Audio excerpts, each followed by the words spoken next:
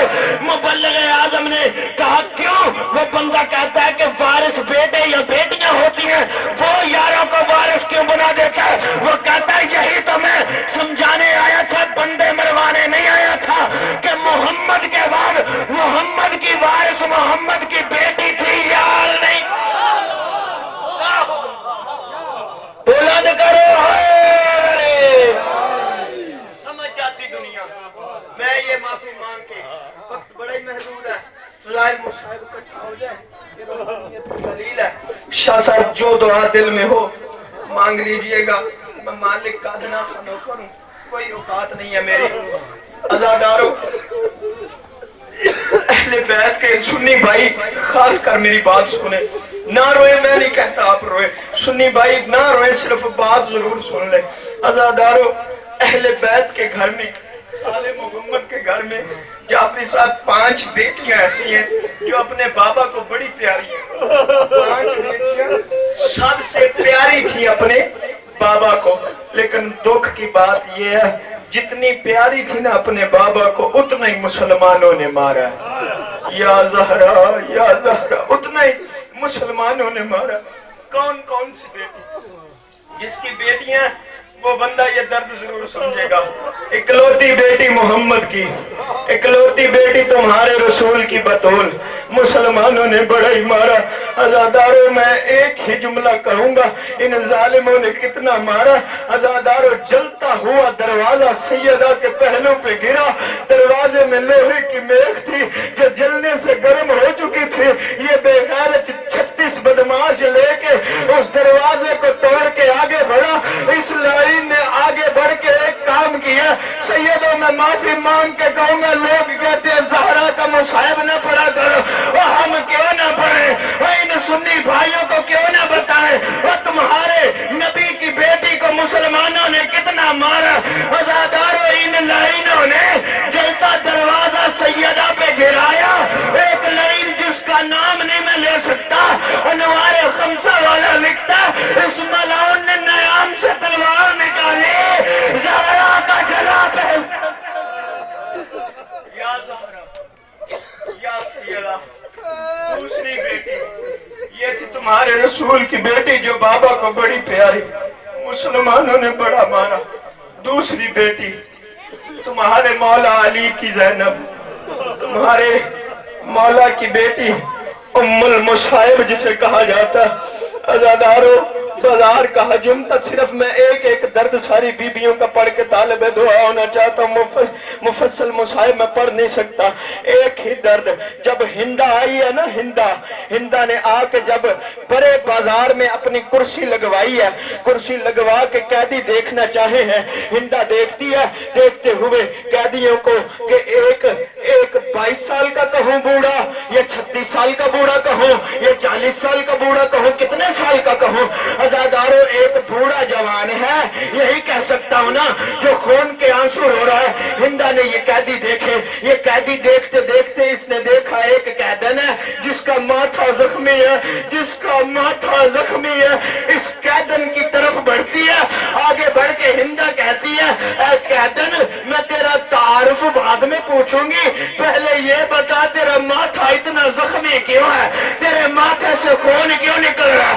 اس وقت سیدہ نے رو کے ہندہ سے کہا، ہندہ میرے بھائی مارے گئے، ہندہ میری قطار تھی بھائیوں کے، ہندہ میرے بھائیوں کو مارنے کے بعد خیموں کو جلایا، مجھے قید کر لیا۔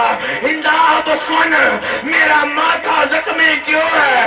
ہندا بھرے بازار میں جب بھی میرا سر نیچے ہوتا تھا، شمر لائن نیلے کی نوک سے سر اٹھا کے کہتا تھا تیرا غازی نہیں رہا، تیرا اکبر نہیں رہا، تیرا قاسم نہیں۔ یا زہرا حوصلہ۔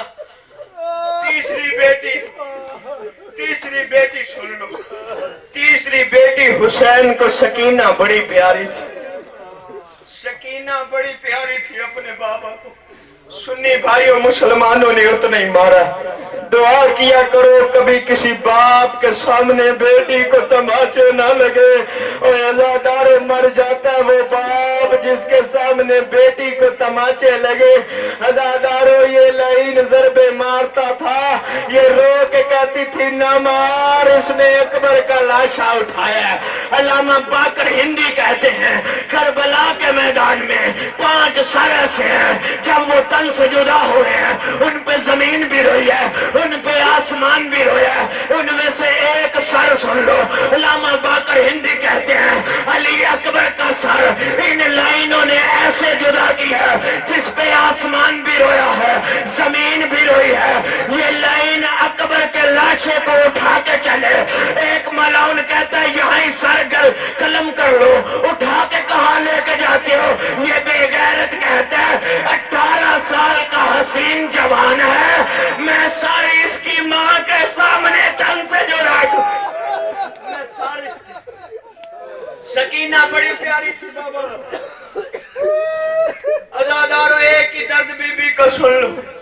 بازار میں ہجوم بڑھا، ایک مرتبہ سیدہ سکینہ نے رو کے کہا بھیا سجاد میں تیری چھوٹی بہن ہوں، بھیا سجاد اس لائن سے کہہ مجھے تماچے مار لے مجھے تازیانے نہ مارے، مجھے تماچے مار لے مجھے تازیانے نہ مارے۔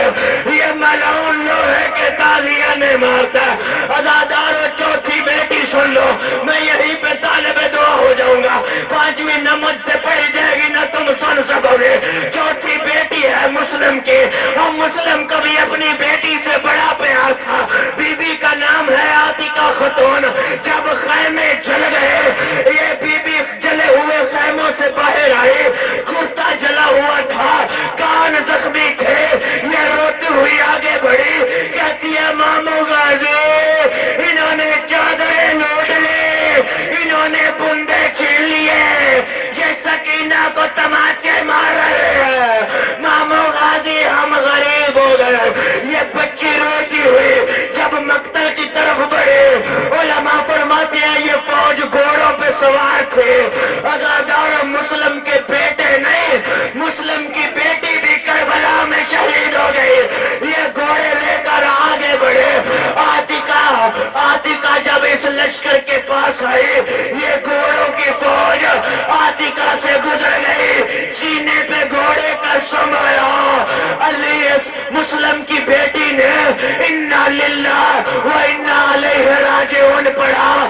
جب ٹکڑوں میں پٹ گئے، عزادار و شام غریبہ رقیہ نے تلاش کرنا شروع کیا، رو کے کہتی ہے میری عاتقہ کہاں ہے؟